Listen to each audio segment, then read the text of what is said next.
In this video, we are going to discuss the key learnings or the summary of the book Power of Habits written by the author Charles Duhigg.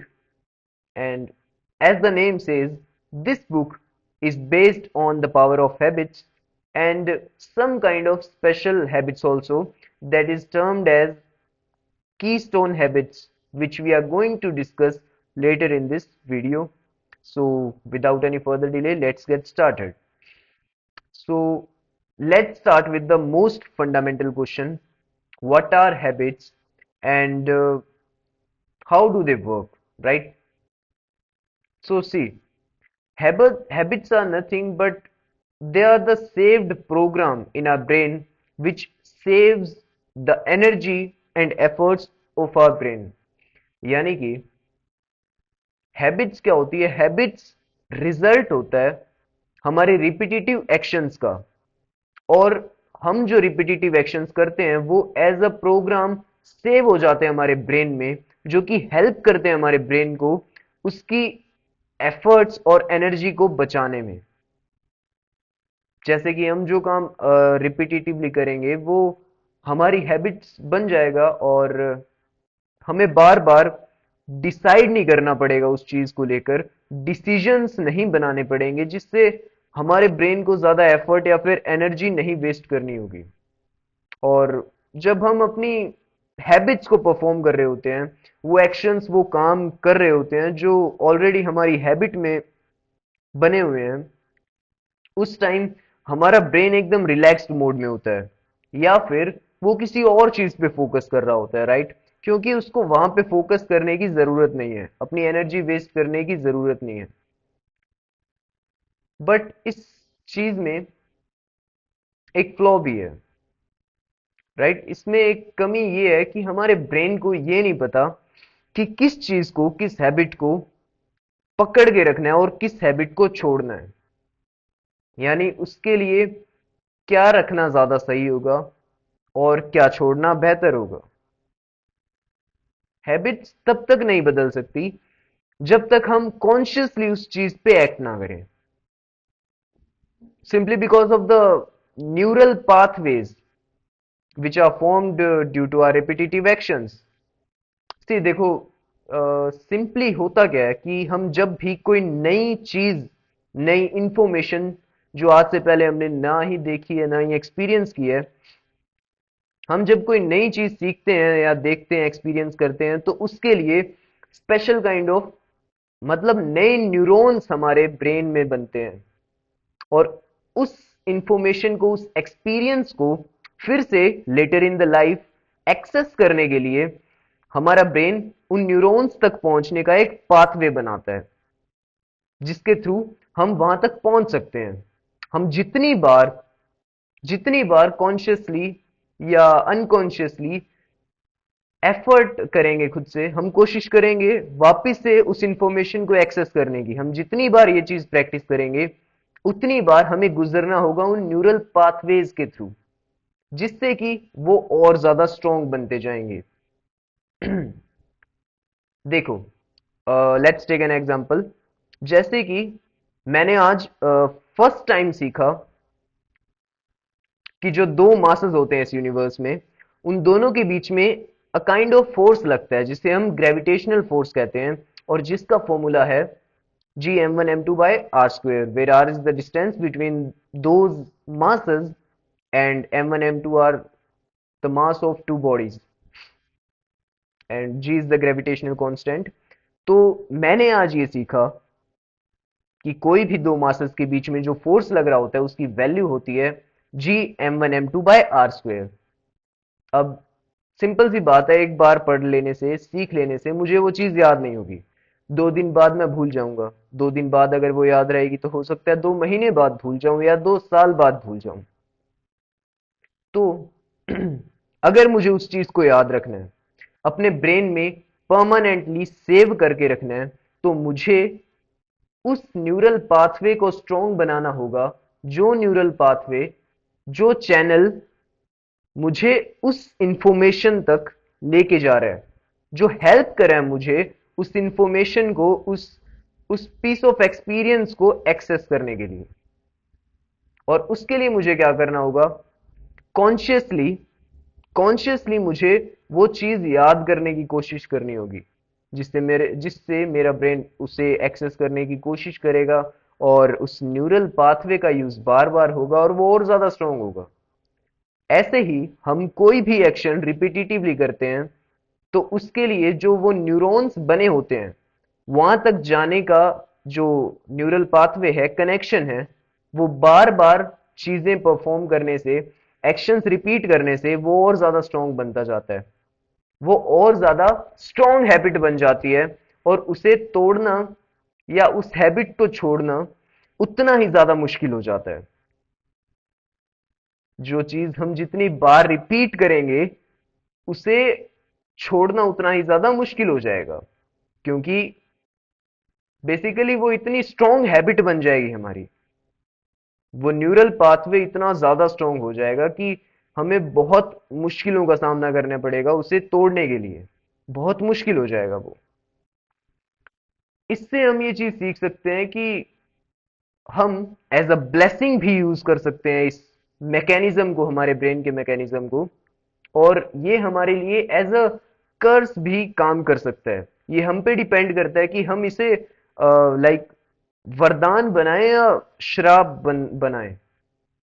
वो हमें consciously अपने actions के through decide करना होगा। So next thing, how can we form new habits? So देखो, वैसे तो इसके अंदर 3 स्टेप्स बताए हैं ऑथर ने, बट मैं एक एडिशनल स्टेप खुद की तरफ से ऐड करना चाहूंगा बिफोर दोज 3 स्टेप्स। जो कि मेरा स्टेप क्या है? Find your why. अगर आप किसी भी चीज को अपनी हैबिट बनाना चाहते हो, सबसे पहले आपको अपना वाई फाइंड करना चाहिए। और वो क्यों करना चाहिए, वो मुझे लगता है हमें किसी और वीडियो में डिस्कस करना चाहिए, क्योंकि ये काफी ज्यादा लॉन्ग हो जाएगी। सिंपल सी बात मैं इतनी कहना चाहता हूं कि एक बार को तो आप वो चीजें स्टार्ट कर लोगे जो आप करना चाहते हो, बट 1 दिन बाद, 2 दिन बाद, या 4 दिन बाद, मे बी 10 दिन बाद, वो चीजें धीरे धीरे आपको बोरिंग लगने लगेगी। उन चीजों को छोड़ने का मन करेगा, उनसे नफरत हो जाएगी। उस टाइम पे जो क्वेश्चन बार बार आपके मन में उठ रहा होगा, जब भी आप उन चीजों को करोगे, तब वो यही क्वेश्चन होगा कि मैं कर क्यों रहा हूं। क्योंकि उस टाइम आप अनकंफर्टेबल फील करने लगोगे उस चीज को लेकर। अगर अगर आपने कोई शॉर्ट रील या वीडियो देख ली किसी बॉक्सर की, दिस इज ये एग्जांपल ले रहा हूं मैं, आपको लगता है कि यार बॉक्सिंग तो मस्त स्पोर्ट है, और मुझे सीखना चाहिए, मजा आएगा, मैं भी ऐसे वो माइक टाइसन बनूंगा, और मेरे अंदर भी स्ट्रेंथ आएगी। आप मोटिवेशन और या फिर उस टेम्परेरी ड्राइव की वजह से आप वो काम स्टार्ट तो कर लोगे, बट अगर आपका वाई क्लियर नहीं है ना, आपका वाई अभी क्या है? आपका वाई बस एक टेम्परेरी चीप ड्राइव है, जो कि बस कुछ ही टाइम के लिए एग्जिस्ट करने वाला है। जैसे जैसे वो डिसअपियर होगा, आपका वाई वीक होने लगेगा, और जब जब वो अनकंफर्टेबिलिटी, वो पेन, जब आप प्रैक्टिस कर रहे होगे बॉक्सर बनने के लिए, और आपको पेन झेलना पड़ेगा, अनकंफर्टेबल होना पड़ेगा, रोज अपने कंफर्ट जोन को छोड़ना पड़ेगा, तो उस पेन को बेयर करने के लिए, उस पेन को काउंटर करने के लिए, हमेशा एक एथलीट को या किसी भी सक्सेसफुल इंडिविजुअल को अपना वाई चाहिए होता है। जो चीज उस पेन को काउंटर करती है, उसे सप्रेस करती है, और खुद को एक ड्राइव फील करवाती है, मोटिवेट करती है कॉन्स्टेंटली आगे बढ़ते रहने के लिए, वो चीज है वाई। सो सबसे पहली चीज तो अपने वाई पे फोकस करो। इसे जितना ज्यादा हो सके उतना ज्यादा स्ट्रांग करो। जितना स्ट्रांग ये होगा, उतना ही कम आपको डिपेंडेंट रहना होगा आपके टेम्परेरी इमोशंस पे, आपके चीप मोटिवेशन पे। क्योंकि अगर वाई क्लियर है, तो आपकी ड्राइव उतनी ज्यादा स्ट्रांग है, आपको कोई चीज नहीं रोक सकती, चाहे कितना भी पेन हो, कितने भी ऑब्स्टेकल्स आपकी प्रोसेस में आए, बट आप कहीं ना कहीं से रास्ता निकाल लोगे, क्योंकि आपको वहां तक जाना है। इतना स्ट्रांग रीजन है आपके पास। So this is the first thing, which I suggest you that you should find your why. So आगे ऑथर ने 3 पॉइंट्स दिए हैं न्यू हैबिट्स को फॉर्म करने के लिए, जिसमें से फर्स्ट जो है, फर्स्ट स्टेप है, वो है क्रिएट अ क्यू। मतलब कि एक संकेत को फॉर्म करो, एक एक इशारे को फॉर्म करो, क्रिएट करो। जैसे कि अगर आप कोई नई हैबिट अडॉप्ट करना चाहते हो, कोई नए एक्शंस लेना चाहते हो, तो आप अपने एनवायरनमेंट को ऑब्जर्व करके, आप अपने डेली रूटीन्स को ऑब्जर्व करके, प्री एग्जिस्टिंग हैबिट्स को ऑब्जर्व करके ऐसे कुछ संकेत बना सकते हो। जैसे कि लेट्स से मैं मोस्टली टाइम अपने कमरे में बैठा रहता हूँ, और मेरी प्रॉब्लम यह है कि मैं ओवर थिंकिंग बहुत करता हूँ, और मैं इस प्रॉब्लम को छोड़ना चाहता हूँ। मैं चाहता हूँ कि मैं ज़्यादा फोकस्ड रहूँ, मेरा काम, मेरा ध्यान मेरे काम पे रहे, मैं इधर उधर डे ड्रीमिंग में या फिर ओवर थिंकिंग में, किसी भी और बाकी दुनियादारी की परेशानियों में ना झूझता रहूं। तो इसके लिए मैं एक संकेत बना लेता हूँ कि मैं जब भी ओवर थिंकिंग करूंगा ना, मेरा ध्यान कहीं ऐसे कमरे में घूम रहा होगा, या मैं इधर उधर देख रहा हूँ, तो संकेत मेरा ये होगा कि जब भी लेट्स से मैं उस लैंप को देखूंगा, या उस टीवी को देखूंगा, या उस पेंटिंग को देखूंगा, जैसे ही मैं उन चीजों को देखूंगा, किसी भी चीज को, वैसे ही मैं अपने काम पे दोबारा लग जाऊंगा। ये भी एक क्यू हो सकता है। या फिर हम इसे एक क्यू के अलावा किसी एक्शंस के साथ भी इंटीग्रेट कर सकते हैं। जैसे कि मुझे हैबिट फॉर्मेशन करनी है, मुझे ज्यादा फिट रहना है या फिर शेप में आना है, और मैं थोड़ा लेजी टाइप का इंसान हूं, और ज्यादा प्रोक्रेस्टिनेट करता हूं, तो मैं किसी और प्री एग्जिस्टिंग एक्शंस के साथ इसे इंटीग्रेट कर दूंगा।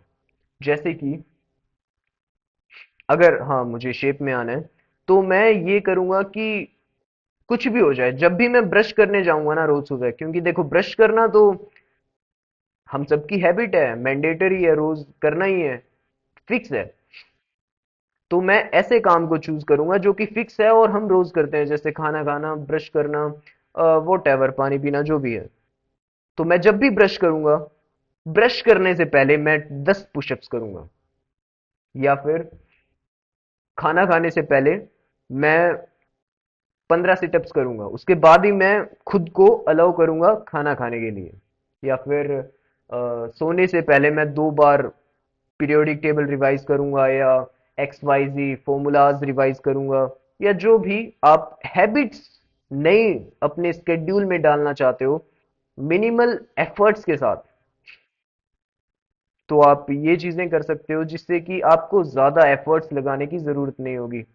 ये आप एज अ क्यू यूज कर सकते हो। जब भी वो चीज करोगे, या उस चीज को देखोगे, या कोई चीज सुनोगे, तो उसे एज अ क्यू यूज करके आप जो भी हैबिट्स फॉर्म करना चाहते हो, उसे प्रैक्टिस कर सकते हो। सो ये था फर्स्ट स्टेप। सेकंड स्टेप जो ऑथर ने बताया वो है स्टार्ट विद और रिवॉर्ड। मतलब आप जो भी काम कर रहे हो, उसमें रिवॉर्ड देखो, क्योंकि आपका ब्रेन फंक्शन ही इस चीज पे करता है। आपका ब्रेन का मैकेनिज्म ही ऐसा है, जहां इसे रिवॉर्ड दिखेगा एक्शंस के बदले, उन उन एक्शंस को करने की टेंडेंसी इसमें ऑटोमेटिकली ज्यादा होगी।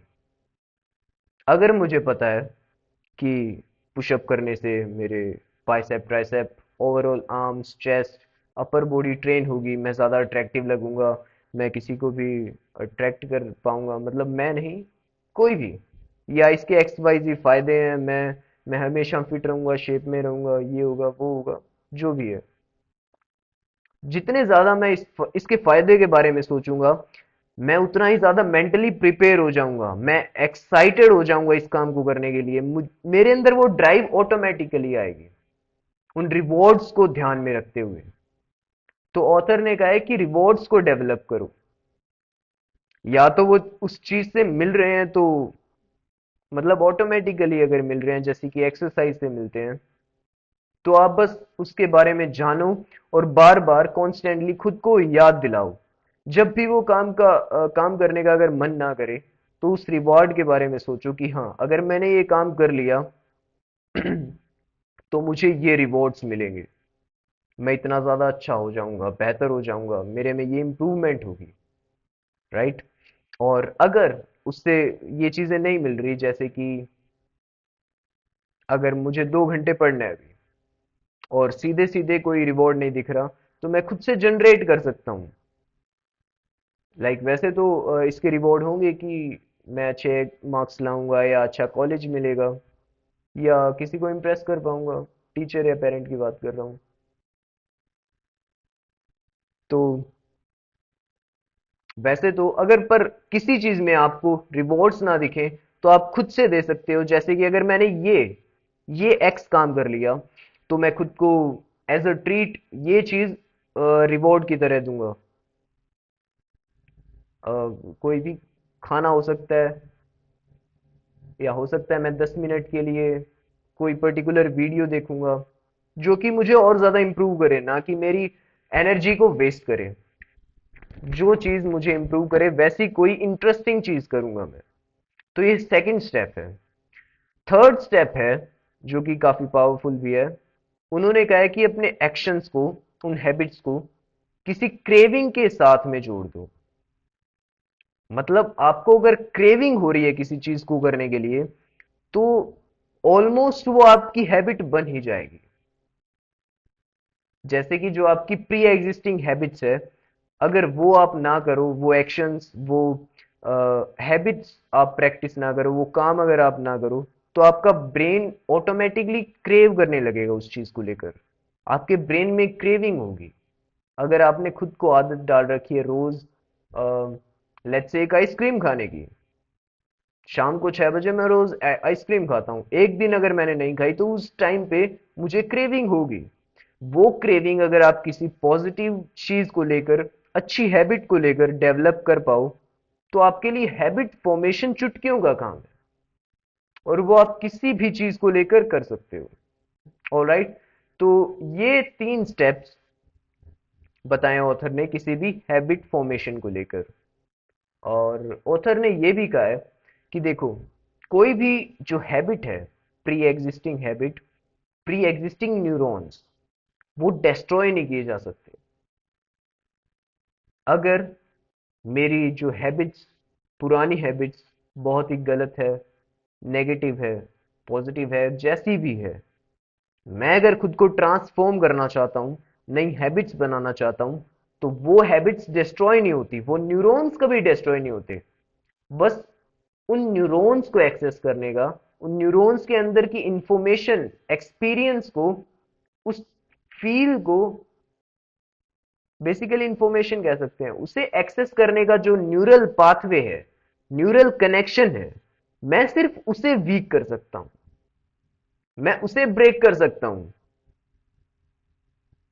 या फिर नई हैबिट्स के न्यूरल पाथवेज को स्ट्रॉन्ग कर सकता हूं। और स्ट्रॉन्ग करूंगा कैसे? रिपीटेड एक्शन के साथ, बार बार चीजों को रिपीट करके, रिपीटेटिवली मैं उसे एक्सेस करने की कोशिश करूंगा, उसे बार बार प्रैक्टिस करूंगा, जिससे कि वो मेरी हैबिट बहुत ही ज्यादा स्ट्रांग बन जाएगी। और जैसे जैसे ये स्ट्रांग बनेगी, ये अपने आप वीक बनती जाएगी, क्योंकि मैं इस हैबिट को रिप्लेस कर रहा हूं इसके साथ में। हम हैबिट्स को कभी भी डिस्ट्रॉय नहीं कर सकते, हम उन न्यूरॉन्स को डिस्ट्रॉय नहीं कर सकते, हम बस उसे रिप्लेस कर सकते हैं किसी दूसरे पाथवे से, किसी दूसरे न्यूरल कनेक्शन के साथ में।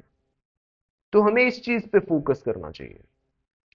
नेक्स्ट पार्ट में ऑथर ने कुछ की स्टोन हैबिट्स बताई है। की स्टोन हैबिट्स बेसिकली यहां पे वो है, जो है तो एक सिंगल हैबिट, बट ये हमारी लाइफ के ऑलमोस्ट हर एक एस्पेक्ट में रिफ्लेक्ट होती है। यानी कि हर एक फील्ड में, हर एस्पेक्ट में, हर चीज में वो हैबिट्स हमारे साथ रहती है, हमें पॉजिटिवली या नेगेटिवली अफेक्ट करती है। जिसमें ऑथर ने 4 पॉजिटिव हैबिट्स बताई है और 2 नेगेटिव हैबिट्स बताई है। इन चारों पॉजिटिव हैबिट्स को आपको मैक्सिमम एफर्ट्स के साथ में कैसे भी करके अपने अपनी लाइफ में इंक्लूड करना चाहिए, क्योंकि ये सिर्फ है तो एक सिंगुलर हैबिट, बट ये आपको बहुत ज़्यादा हेल्प करेगी ग्रो करने में किसी भी चीज़ के अंदर। और जो नेगेटिव हैबिट्स है उनसे हर कीमत पर आपको बचना है। So start with the positive. इसमें फर्स्ट हैबिट है एक्सरसाइज। एक्सरसाइज एक ऐसी चीज है जो ना सिर्फ आपकी फिजिक को डेवलप करती है, ना आपको फिजिकली फिट बनाती है, बल्कि आपको मेंटली और इन मैनी एस्पेक्ट्स आपको स्पिरिचुअली भी ग्रो करवाती है। एक्सरसाइज करने से आप मेंटली भी उतने ज़्यादा अवेयर रह पाते हो, आपको मेंटल क्लैरिटी मिल पाती है, आपके हार्मोनल बैलेंसिंग मेंटेन रहती है, आपके सेरोटोनिन और डोपामीन के लेवल बैलेंस्ड रहते हैं, आपके अंदर प्रॉपर अमाउंट में न्यूरोट्रांसमीटर्स मूड रेगुलेटर्स फंक्शन होते रहते हैं। और एक्सरसाइज करने से आपको नींद अच्छी आएगी। जब आप एक्सरसाइज वर्कआउट करोगे तो आपके अंदर आप खुद ब खुद एक अंदर से फीलिंग आएगी अच्छा खाना खाने की। एक्सरसाइज करने से आपका खाना अच्छा हो जाएगा, आपकी स्लीप की क्वालिटी और ज़्यादा बेटर हो जाएगी, आप ज़्यादा प्रोडक्टिविटी से काम कर पाओगे, आपके ब्रेन के अंदर फॉग कभी भी इकट्ठा नहीं होगी, यानी आपको एक क्लैरिटी मिलेगी। आप जब अंदर से अच्छा फील करोगे तो आप बाकी काम में भी अपना पूरा फोकस दे पाओगे। राइट? आप बहुत से एस्पेक्ट में इस चीज से ग्रो कर सकते हो। एक्सरसाइज आपको आपकी जो एनर्जी है, आपकी बॉडी की जो एनर्जी है उसे चैनलाइज करती है पॉजिटिव वे में, जिससे आप हर एक फील्ड में बहुत ही इफेक्टिव बन पाते हो। आपके अंदर वो इफेक्ट आ पाता है, आप बोल्ड बन पाते हो। ये थी हमारी first habit. Second is second is balance diet and sleep. ये भी चीज उतनी ज्यादा इंपॉर्टेंट है। न्यूट्रिशन इवन एक्सरसाइज से भी ज्यादा इंपॉर्टेंट है nutrition. Exercise are also great, but nutrition is king. Nutrition is king, nutrition is even more important. और स्लीप भी उतनी इंपॉर्टेंट है, जिससे आपकी प्रोडक्टिविटी बैलेंस्ड रहेगी, आपके अंदर जो हार्मोनल चेंजेस हो रहे हैं वो नेचुरल रहेंगे, as they are suppose to be. So उससे आप फिजिकली मेंटली बोथ तरीके से फोकस्ड और इफेक्टिव रह पाओगे। आप किसी भी चीज के लिए हमेशा प्रिपेयर्ड रह पाओगे। थर्ड पॉइंट है प्लानिंग और एंड ट्रैकिंग। प्लानिंग आपको बहुत सी चीजों में हेल्प करती है। प्लानिंग हेल्प करती है आपको पहुंचना कहाँ है उसे डिटरमाइन करने में, वो चीज पता लगाने में कि आप एक्चुअल में चाहते क्या हो। और ट्रैकिंग ये चीज देखती है कि क्या आप वहां पे पहुंच रहे हो या नहीं। Fourth habit here is meditation. Meditation भी वो चीज है जो आपकी ट्रू पोटेंशियल को अनलॉक करने में आपकी हेल्प करता है, आपको स्पिरिचुअली ग्रो करवाता है। एंड नॉट जस्ट स्पिरिचुअली, आपको मेंटली भी उतनी ज्यादा ग्रोथ देता है। सो ये भी एक बहुत ही पावरफुल की स्टोन हैबिट है। आगे दो नेगेटिव कीस्टोन हैबिट्स बताते हो author. First is addiction.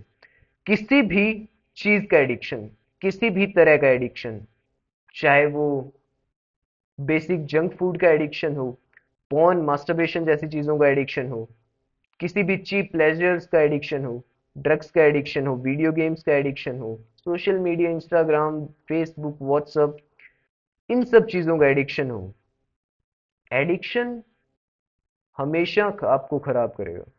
Admit addiction आपको आपसे वो सब चीजें छीनेगा जो वो पॉजिटिव हैबिट्स आपको दे रही थी। एडिक्शन आपको मेंटली, फिजिकली, स्पिरिचुअली तीनों एस्पेक्ट्स में आपको अंदर से खोखला बनाने की कोशिश करेगा, जो कि आप किसी भी बेसिक से बेसिक एडिक्शन में देख सकते हो। अगर आप मेंटली सही नहीं रहोगे तो धीरे धीरे आपकी फिजिकल हेल्थ भी खराब होती जाएगी, और जब तक ये दोनों सही नहीं रहेगी स्पिरिचुअली तो आप ग्रो कर ही नहीं सकते। सो ये फर्स्ट नेगेटिव कीस्टोन हैबिट है।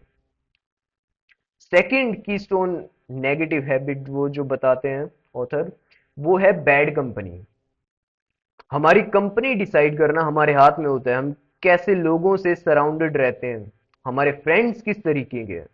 अगर आपके फ्रेंड्स आपको लाइफ में ग्रोथ में सपोर्ट करने के बजाय आपको नीचे खींचने में लगे रहते हैं, अगर आप सिगरेट या अल्कोहल कंजप्शन नहीं करते तो वो आपको एज अ बच्चा यानी बच्चा कह के ट्रीट करते हैं। आप अगर जल्दी सोते हैं तो मतलब हर एक पॉजिटिव हैबिट को या अच्छी चीज को क्रिटिसाइज करते हैं, और आपको किसी भी चीज में सपोर्ट नहीं करते जो चीज आपके लिए बेनिफिशियल है, आपकी ग्रोथ के लिए बेनिफिशियल है। तो आपको ऐसी कंपनी से हमेशा दूर रहना चाहिए। आपको अपनी कंपनी फ्रेंड्स को बहुत ही कॉन्शियसली चूज करना चाहिए, क्योंकि एज पर अ स्टडी आपकी कंपनी का इतना ज्यादा इफेक्ट होता है आपकी लाइफ में कि आप पता है किस चीज के बाय प्रोडक्ट हो। आप आप जिन 5 लोगों के साथ अपने दिन का मैक्सिमम टाइम स्पेंड करते हो, आपकी पर्सनैलिटी उन्हीं 5 पर्सनैलिटीज का मिक्सचर होती है, उन सब का एवरेज होती है। मतलब आप इस चीज से सोच सकते हो कि जिस जैसे लोगों के साथ आप रहोगे, आप उन्हीं का एवरेज बन के रहोगे। सो मेक श्योर कि आप अच्छी कंपनी के साथ रहो और ऐसे लोगों के साथ रहो जो आपको ग्रोथ करने में हेल्प करे, आपको बेटर होने में आपकी मदद करे, आपको सपोर्ट करे। सो ये थी कुछ कीस्टोन हैबिट्स, एंड हमने जाना हैबिट्स के बारे में, उनकी पावर के बारे में, उन्हें कैसे चेंज किया जा सकता है, उनकी इंपॉर्टेंस क्या है। सो इन दिस वीडियो हमने ये सब कुछ सीखा, and that's all for today guys. Love you all, stay tune, learn for ever, fight for ever.